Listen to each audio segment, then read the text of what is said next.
अस्सलाम वालेकुम लाला's किचन में आपका वेलकम है। आज हम आपको ज़बरदस्त तुर्किश कबाब बनाना सिखाएंगे और वो भी हम अपने स्टाइल में बनाना सीखेंगे, बिल्कुल आसान तरीके से। और सारी चीज़ें जो है आपके घर में मौजूद होंगी। और ये जो कबाब है ऊपर से इतने मज़े के लग रहे हैं और अंदर से देखिए ये कितने ड्राई है और बहुत ही मज़े के हैं। ये घर पे बनाए आप, बहुत ही इजी स्टेप आपको दूंगी, आपने लाजमी फॉलो करने हैं। और ये जो तुर्किश कबाब है ये आप दही की चटनी के साथ खा सकते हैं, बहुत मज़े के लगते हैं और नान के साथ भी आप खा सकते हैं। और जनाब इसकी जो रेसिपी है वो बहुत ही इजी है, तो इसकी रेसिपी हम आप लोगों के साथ शेयर करते हैं। आइए किचन में चलते हैं और रेसिपी को स्टार्ट करते हैं। जी जनाब, रेसिपी स्टार्ट करने से पहले आप चीज़ें नोट कर लें। ये प्याज हैं और लहसुन और ये है सब्ज़ धनिया।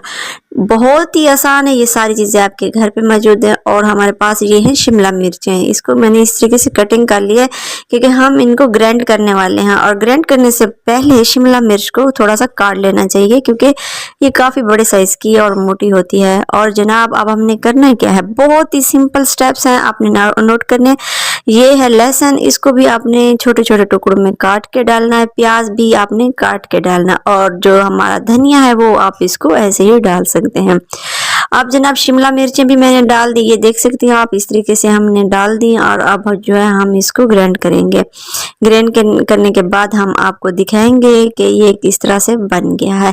आज की जो रेसिपी बहुत ही मज़े की बनने वाली है, आपने लाजमी देखनी है और इस तरह से आपने ट्राई भी लाजमी करने हैं। ये बहुत ही अच्छी और परफेक्ट रेसिपी है। ये देखें, ये हमने ग्राइंड कर लिए बिल्कुल इस तरीके से। और जनाब अब करना क्या है, अब सिंपल एक स्टेप है, उसको आपने नोट करना है। ठीक हो गया, आपने बिल्कुल सफाई के साथ इसको निकाल लेना है अपनी मिक्सी से। और इसको स्पैचुला की मदद से आप निकालेंगे तो ये बिल्कुल साफ सुथरी तरीके से निकलेगा। आप इसको हाथों से भी निकाल सकते हैं, कोई इशू नहीं है। ये देखें, ये हमने इस बाउल में डाल दिया, ये हो गया हमारा मिक्सचर। अब इस मिक्सचर को हम क्या करेंगे, आप सोच रहे होंगे कि तुर्किश कबाब बन रहे हैं और ये क्या चीज़ बन रही है, तो इसको हम छानने वाले हैं। एक दूसरा बाउल ले लें, उसके ऊपर बड़ी सी छलनी रख दें और उसके ऊपर ये डाल दें। ये जब बनाया ना मैंने, इतने मज़े के बने आप यकीन नहीं कर सकते। बहुत ही परफेक्ट रेसिपी और बहुत मज़े के, आप इसको ऐसे भी खा सकते हैं। तो जनाब ये देखिए ये हो गया। अब हमने इसको छान लेना है। ये देखिए इसका जो एक्स्ट्रा पानी है वो देखिए आप दूसरे बाउल में चला गया। और जो हमारा ऊपर वाला है मिक्सचर, ये हमारे काम आने वाला है। और जो लिक्विड फॉर्म में है वो हम इसको वेस्ट कर देंगे। ठीक हो गया, आपने इसको प्रेस कर करके इसका एक्स्ट्रा पानी जो है वो निकाल लेना है। ये मैं आपको दिखा रही हूँ स्टेप, ये स्टेप आप नोट कर लें और इस तरीके से बनाएं। और इसको हमने ड्राई ही करना है, इसके अंदर पानी बिल्कुल नहीं होना चाहिए, वरना आपके जो कबाब है ना वो अंदर से गीले गीले बनेंगे। लेकिन हमने गीले नहीं बनाने बल्कि ड्राई ही बनाने हैं, बहुत ही मज़े के बनेंगे। अगर ये मिक्सचर आपका अच्छा बनेगा, परफेक्ट बनेगा, तो आपके कबाब भी परफेक्ट बनेंगे। अगर इसमें नमी मौजूद होगी तो आपके कबाब जो हैं वो टूट जाएंगे और उसमें नमी होगी, जब हम सीखों पे लगाएंगे नमी की वजह से वो गिर जाएंगे। ठीक हो गया, ये देखिए इसको हमने हाथ से भी प्रेस कर करके इसको हमने खुश्क कर लिया। ये आप देख सकते हैं, ये देख सकते हैं आप। ये आप सोच रहे होंगे कि इतना इसको प्रेस किया जा रहा है, इसको इतना ड्राई किया जा रहा है। जी जनाब, जब हम इसके अंदर कीमा डालेंगे ना तो इसका जो बैटर है वो परफेक्ट बनेगा। ये देख सकते हैं आप, ये हो गया हमारा मिक्सचर जिसमें हमने चीज़ें ऐड करनी है। अब आपने क्या करना है, चिली फ्लेक्स डालने हैं इसके अंदर। आपने दूसरा जो लाल पाउडर होता है लाल मिर्चों वाला, वो हरगिज़ इस्तेमाल नहीं करना, आपने ये वाला करना है। उसका हमने टेक्सचर देना है ना अपने कबाबों को, अच्छा एक लुक देना है खाने के, और जायके के साथ साथ आपकी लुकिंग भी अच्छी होनी चाहिए। उसके बाद पापरिका पाउडर है, ये देख सकते हैं, ये कलर देने के लिए। अगर आपके पास पापरिका पाउडर है ये डालें, इससे क्या होगा आपके कबाब का कलर बहुत डार्क होगा। अगर ये आप नहीं डालेंगे तो आपके कबाब जो है वो थोड़े से गोल्डन ब्राउन होंगे, ज़्यादा डार्क नहीं होंगे, क्योंकि आपके पास ये पाउडर नहीं है। और जनाब अगर पाउडर है ये डालें, फिर आप देखें कबाब का कलर। और हल्दी भी आप हस्बे जायका डालें, नमक भी हस्बे जायका डाल दें। ये कोई इश्यू नहीं है कि आपने इतना इतना डालना है। ठीक हो गया। ये देखें, ये मैं कीमे के हिसाब से डाल रही हूँ। मेरे पास 1 किलो कीमा है तो उस हिसाब से मैंने काफ़ी ज़्यादा नमक डाल दिया है। तो आपके पास जितना भी है आप उतना नमक डालें जितना आप खाना चाहते हैं, जितने मसाले आपको पसंद है। और जनाब मैं थोड़ा टेस्टी बना रही हूँ तो इसमें जो चिली फ्लेक्स है ना वो 2 चम्मच ऐड किए हैं। थोड़ी कड़वी भी है और इसका टेक्सचर भी बहुत अच्छा आएगा। और इसको आपने हाथ से मिक्स कर लेना बिल्कुल इसी तरीके से। ये देखिए कितना ड्राई है, इसमें बिल्कुल भी नमी नहीं है। इस बात का बस ख्याल रखना है कि नमी नहीं होनी चाहिए, इसमें पानी नहीं होना चाहिए, वरना आपके कबाब खराब हो सकते हैं। जो पहला स्टेप होता है ना सीखों पे लगाने वाला, वो आपका बिल्कुल परफेक्ट नहीं बनेगा अगर नमी होगी। अगर आपने इस तरीके से ड्राई ड्राई बनाया ना तो आपकी सीखों पे अच्छे से ये लगेगा और जब पकेंगे बनेंगे बहुत अच्छे बनेंगे। और कीमा जो है इसको मैंने 1 घंटा पहले जाली वाली टोकरी में रख दिया था ताकि इसके अंदर जितना भी पानी है अगर 1-2 कतरा भी बाकी है ना तो वो खुश्क हो जाए। जाली वाली टोकरी में इसलिए रखते हैं कि पानी इसका जो है वो खुश्क हो जाता है। और जो हम इसको जब प्रेस करेंगे ना ये बिल्कुल इसी तरीके से करना है। सारा जो मिक्सचर है कीमे के अंदर हमने इसको हाथों से बिल्कुल ऐसे गूंदना है जैसे आटा हम गूंदते हैं। आटे की तरह इसको मसलेंगे और गूंद लेंगे अच्छे तरीके से। और आपके कबाब इतने मज़े के बनने वाले हैं ना। आप जब ये रेसिपी देखेंगे और ट्राई करेंगे तो मुझे उम्मीद है आप ज़रूर बनाएंगे घर पे। और जब आप खाएंगे ना इसका टेस्ट आपको इतना बढ़िया मिलेगा ना कि आप तो हमेशा ही कहेंगे हमने तुर्किश कबाब ही खाने हैं। और जनाब ये देख सकते हैं आप, बैटर देख लिया हम किस तरह से हमने इसको रेडी कर लिया है। अभी ये रेडी हो रहा है। बिल्कुल आपने इसी तरीके से मसल के बनाना है। ये देखें आप इसको देखें ये कितना ड्राई है, काफ़ी अच्छी लुक है ना। अगर आपने इसके अंदर ऑयल या घी डाल दिया तो वो ख़राब हो सकते हैं। अक्सर मैंने रेसिपीज में देखा है कि थोड़ा सा ऑयल डालते हैं, आपने ऑयल बिल्कुल नहीं डालना। उसके बाद अगला स्टेप आ जाता है फॉयल पेपर का। फॉयल पेपर जो होता है 4 उंगली रख के आपने दोनों साइड से 4 उंगली का फासला रखना है। फिर आपने इस तरह से फोल्ड कर लेना है। जितनी भी आपके पास सीखे हैं उतनी आपने ये फॉयल पेपर की पट्टियां बना लेनी है। ये देख सकते हैं ये 4 उंगली में फिंगर्स जो है हमने रखी थी, 4 फिंगर्स के फासले पे हमने ये बना लेनी है। ये देखें जनाब फॉयल पेपर लेना है बिल्कुल इसी तरीके से करना है। और इसकी कटिंग देखें आप, इसकी कटिंग बहुत इजी है। ये देखें जहां से हमने इसको फोल्ड किया था ना वहां से हमने इसको इस तरीके से कट कर लेना है हाथ से बिल्कुल इजीली। और जनाब अब हमने इसको अपनी सीख पे कैसे लगाना है ये भी मैं तरीका आपको बता दूं। ये बहुत इजी है। आपने बिल्कुल इसी तरीके से सेंटर में रख लेना है। एक थोड़ी सी नोक जो है आपने ऊपर कर लेनी है फॉयल पेपर की। ठीक हो गया। जो आपके पास आप ये है ना आपकी सलाखें, इनको आपने कवर कर लेना है। और जब आपने कवर करना है तो इसको टाइट करते जाना है, ढीला बिल्कुल नहीं छोड़ना। अगर आपने इसको ढीला छोड़ दिया ना तो सारी मेहनत आपकी ज़ाय हो जाएगी। आपने बिल्कुल इस तरीके से करना है, इसको टाइट करते जाना है और फोल्ड करते जाना है। ये एक स्टिक हम बना रहे हैं जिसके ऊपर हम अपने कबाब बनाएंगे। ये देख सकते हैं प्रोसेस आप देख ले। हर चीज़ को बनाने के लिए एक प्रोसेस होता है। अगर वो प्रोसेस परफेक्ट होता है तो आपकी वो चीज़ परफेक्ट बनती है। अगर वो प्रोसेस आपका कहीं से भी मिस्टेक हो जाता है तो आपकी जो रेसिपी है वो पूरी मिस्टेक की वजह से ख़राब हो सकती है। ठीक हो गया। इसको देखिए हम किस तरह से मैंने इसको टाइट करके कवर कर लिया और जो इसकी नोक है ये इसको हमने इस तरह से फोल्ड कर लिया। ये देखें ये हमने एक बना ली और सारी जो है हम इसी तरीके से बना लेंगे, बिल्कुल यही तरीका इस्तेमाल करेंगे। ये देखिए अब ये मैंने सारी बना ली हैं, फॉयल पेपर के साथ इनको कवर कर लिया है। अब अगला मरहला कौन सा है इसको आपने लाजमी देखना है और जो मैं आपको टिप देती हूँ ना वो आपने लाजमी नोट करनी है। और ये बहुत ही मज़े के बने थे, आप यकीन नहीं कर सकते। और नाश्ते में तो वाह क्या बात है, पराठा हो और साथ में ये कबाब और चाय का एक बड़ा सा मग हो तो क्या ही बात है नाश्ते की।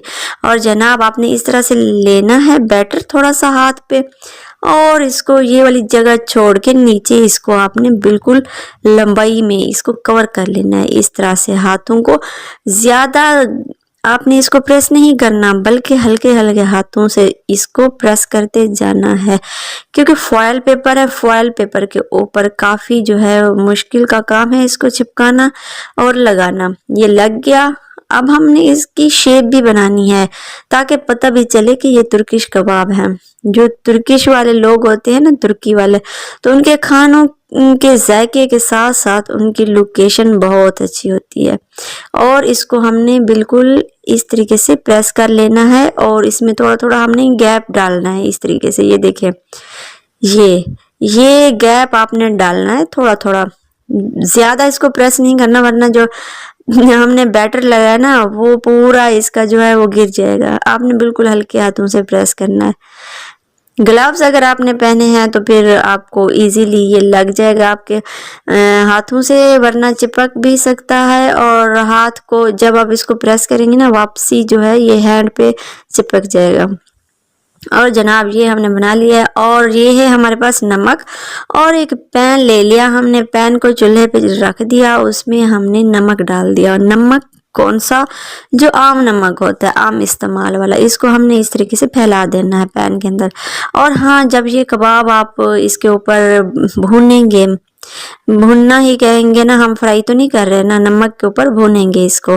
और जनाब नमक कोई आम सा ले लें आप, आम जो यूज़ होता है वो डाल दें। और पैन भी आप वो इस्तेमाल करें जो आपके पास एक्स्ट्रा हो। तो मेरे पास एक्स्ट्रा नहीं था तो मैंने अपना न्यू पैन जो है इसके ऊपर चढ़ा दिया। थोड़ी सी हीट जब आपको फील हो ना तो आपने इसके ऊपर चढ़ा देने हैं अपने कबाब, वो रख देने हैं। ये देखिए इस तरीके से। ये अब जो इसका कुकिंग टाइम है वो काफ़ी ज़्यादा है, तकरीबन 1 घंटा लग सकता है। तो इस 1 घंटे को बचाने के लिए मैं आपको सिर्फ 10 मिनट में बनाना सिखाऊंगी। और आपने इस तरीके से रख लेना है। नीचे फ्लेम आपने मीडियम रखनी है। पहले आपने फुल फ्लेम करके और नमक डालना है। नमक डालने के बाद फिर आपने फ्लेम मीडियम करनी है। मीडियम करने के बाद आपने बिल्कुल इस तरीके से कर लेना है। एक साइड इसकी जब कुक होती जाएगी तो आपने इस तरीके से करते हैं। अगर आपके कबाब का कलर ना आए तो आपने पैन हटा के इसको आग पे थोड़ा सा सेक लेना है, तो उससे जो है कलर काफ़ी परफेक्ट आएगा। टाइम लग जाएगा, लेकिन आपने क्या करना है, इसको रख के भूल जाना है और चले जाना है। फिर आपने वापस आके देखना है और इसकी साइड चेंज करनी है। तो सारे हमारे जो तुर्किश कबाब है बनकर रेडी हो गए। जब ये हमने पैन के ऊपर रखे थे काफ़ी अच्छी इसकी खुशबू आ रही थी। जब इनका कलर गोल्डन हो रहा था तो इसकी खुशबू भी आ रही थी। ये देखिए ये सारे बनके तैयार हो गए। अभी ये काफ़ी ज़्यादा गर्म है तो गरम गरम जो है हम इसको निकाल लेंगे। ये देखें माशाल्लाह कितने अच्छे लग रहे हैं। और जनाब इसका टेस्ट तो बहुत ही बढ़िया है। जब हम ने इसको टेस्ट किया ना, बहुत ही परफेक्ट थे, बहुत ही मज़े के थे। तो मैंने तो ऐसे ही खा लिए रायते के साथ।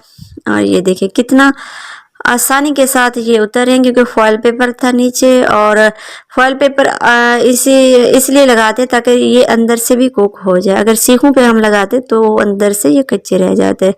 धुआं भी निकल रहा है, काफ़ी ज़्यादा गर्म है और मज़ा तो है गरम गरम खाने में। ये देखिए सारे मैं निकाल रही हूँ। माशाल्लाह सुभान अल्लाह, इतने अच्छे बने हैं कि मुझे भी यकीन नहीं था कि मैं ये जब बनाऊंगी तो इतने परफेक्ट बनेंगे। और जब इनको टेस्ट किया तो फिर तो मैं ज़्यादा ही शॉक्ड हो गई कि इतने अच्छे मैंने बना लिए। तो इतनी मेहनत करने के बाद हमें फल भी मिल गया इसका, काफ़ी अच्छे बने और काफ़ी टेस्टी बने। और अगर आपके ये कबाब ना इनका कलर ऊपर से अगर अच्छा नहीं आ रहा ना तो आपने पैन हटा के उसको आग पे थोड़ा सा सेकना लाजमी है।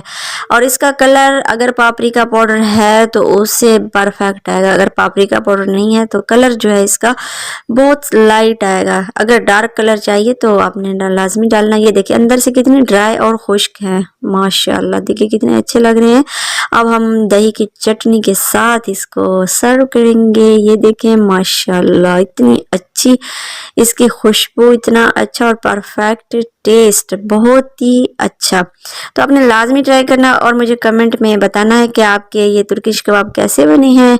और जनाब यहाँ पे अगर चैनल पर नए हैं तो कंजूसी मत करें, चैनल को सब्सक्राइब करें और हाँ बेल आइकन को ज़रूर प्रेस करें, लाइक का बटन ज़रूर प्रेस करें। उम्मीद है हमारी आज की रेसिपी बहुत अच्छी लगी होगी। अगर अच्छी लगी है तो थैंक यू और थैंक्स फॉर वॉचिंग। अल्लाह हाफिज़। अस्सलाम वालेकुम, ललस किचन में आपका वेलकम है। आज हम आपको बनाना सिखाएंगे जो बाज़ार से आप ले आते हैं चिकन सीख कबाब, चाहे चिकन सीख कबाब हो, चाहे कोफ्ते हों और चाहे शामी टिक्कियाँ हों। तो कुछ लोग जो हैं वो ले आते हैं लेकिन उनको सही परफेक्ट तरीका बिल्कुल भी नहीं आता कि इनको कुक कैसे करना है। तो आज मैं आपको इसकी ज़बरदस्त टिप्स दूंगी और आपने बिल्कुल इसी तरीके से ही बनाने हैं। तो आज हम ले आए हैं सीख कबाब और इसके जो मेथड है मैं बताती हूँ आपको। ये है सीख कबाब जो कि आप बाज़ार से लेते हैं और ये फ्रीज़ होते हैं। फिर आके आप क्या करते हैं, वहाँ से ले आते हैं और फ़ौरन से इनको कुक करते हैं, ठीक है। और क्या होता है उसके नतीजे में ये कच्चे रह जाते हैं अंदर से और कोई टेस्ट भी नहीं आता। तो क्या करना है आपने, सबसे पहले आपने फ्रिज से निकालने हैं और माइक्रोवेव में डेफ्रास्ट मोड पे आपने इसको 1 से 2 मिनट तक सॉफ्ट करने हैं। अगर आपके पास माइक्रोवेव ओवन नहीं है तो आपने क्या करना है, फ्रीज़र से निकाल के फ्रिज में रख देने हैं। इनको आपने बस सॉफ्ट करना है। ये जब सॉफ्ट हो जाएंगे तो फिर आपने क्या करना है, एक पैन या एक कढ़ाई के अंदर थोड़ा सा ऑयल डाल देना है। इसके अंदर 12 पीस है, नहीं सॉरी 7 पीस है। तो इसके अंदर हमने 3 टेबलस्पून ऑयल डाल दिया। ऑयल को जो है हमने पूरे इसके बेंदे के साथ लगा दिया और ये हमारे पास चिकन सीख कबाब, इसको मैंने सॉफ्ट कर लिया था और माइक्रोवेव में मैंने इसको 1 से 2 मिनट तक डेफ्रोस्ट मोड पे रख दिया था। तो अब हम इसको 1 बाय 1 कढ़ाई के अंदर डाल देंगे और इसका वेट करेंगे। जब इसका नीचे वाला हिस्सा गोल्डन ब्राउन हो जाएगा तो हमें पता चलेगा ये कुक हो चुके हैं। ये वैसे भी सारी चीज़ें जो हम बाज़ार से ले आते हैं फ्रीज चीज़ें, ये ऑलरेडी कुक होती हैं। तो हमने क्या करना होता है, इनको सॉफ्ट करके फिर थोड़ा सा हमने इनको 1 से 2 मिनट तक पकाना होता है, ज़्यादा नहीं पकाना होता। और जब भी आप इसको ना माइक्रोवेव में डेफ्रोस्ट मोड पे रखें तो क्या करना है, इसको ढाँप के ही रखें। अगर आप इसको ढाँप के नहीं रखेंगे माइक्रोवेव में, चाहे जो कुछ भी है, चाहे सीख कबाब है, चाहे शामी टिक्कियाँ हैं, चाहे कोफ्ते हैं, तो इनको आपने ढक्कन लगा के फिर आपने रखना है माइक्रोवेव में। इससे क्या होगा, इससे ये होगा कि आपकी जो भी चीज़ है उसकी ताजगी भी बरकरार रहेगी और उसका टेस्ट भी नहीं जाएगा। जो लोग माइक्रोवेव में रखते हैं जो चीज़ भी हो तो उसको ओपन रखते हैं, इससे क्या होता है उस चीज़ का टेस्ट जो होता है ना वो उड़ जाता है, ख़त्म हो जाता है। तो उसका ओरिजिनल टेस्ट बिल्कुल नहीं आता। ये छोटी छोटी टिप्स हैं, आप याद करें। और जब भी आप बाज़ार से ले आए तब आपने इसको पहले से सॉफ्ट करना है, फिर आपने इनको फ्राई करना है और फ्राई भी आपने शैलो फ्राई करना है, फुल फ्राई बिल्कुल भी नहीं करना। ठीक हो गया। ये देखिए एक साइड जो है वो मैंने इसकी बना ली है गोल्डन और दूसरी साइड जो है वो मैं पलट रही हूँ। तो मैंने सोचा आप लोगों को इसकी मैं टिप्स दे दूँ। और ये टिप्स जो है कुछ लोग जानते हैं और कुछ लोग नहीं जानते, तो आपने ये टिप्स ज़रूर फॉलो करनी है। और जो कि आप बाज़ार से लाएं फ्रेश चीज़ें तो बिल्कुल इसी तरीके से ही बनाया करें, बहुत ही मज़े की और परफेक्ट बनती है। साइड ही बार बार आप इसकी चेंज करते रहें तकरीबन 30 सेकंड के बाद। तो ये देखिए 2 मिनट के अंदर अंदर जो है ये बिल्कुल तैयार हो गए और कलर जो है परफेक्ट आ गया। तो समझो ये हमारी जो भी रेसिपी हम बना रहे हैं, जो भी बाज़ार से हम चीज़ ले आए हैं, चाहे शामी है, चिकन है, सीख कबाब, तो वो हमारा बनकर तैयार हो जाएंगे। बिल्कुल सारी चीज़ों का मेथड यही होगा जो आप बाज़ार से लाएंगे, ठीक है। अगर आपने घर पे बनाए हैं और उनको फ्रीज करके रखा है तो भी यही प्रोसेस होगा। तो ये मैं बाज़ार से लाई थी और फ्रीज थे, तो मैंने इनको जिस तरीके से बनाया है वो आप लोगों के साथ शेयर किया है। और ये बिल्कुल बन के तैयार हो गई, आप देख सकते हैं। और इनको 1 बाय 1 मैंने निकाल लिया। आप स्नैक्स के तौर पर भी इसको खा सकते हैं और इसको आप नान रोटी के साथ भी खा सकते हैं, चपाती के साथ, और ऐसे भी खा सकते हैं आप केचप के साथ। तो मैं बिल्कुल ऐसे ही इसका टेस्ट जो है वो चेक कर रही हूँ और आपको बताऊँगी। और माशाल्लाह काफ़ी सॉफ्ट बने हैं और अच्छे बने हैं और इनका टेस्ट देखते हैं कि टेस्ट बरकरार है या नहीं। तो चलते हैं, नेक्स्ट रेसिपी पे मिलेंगे। Thanks for watching.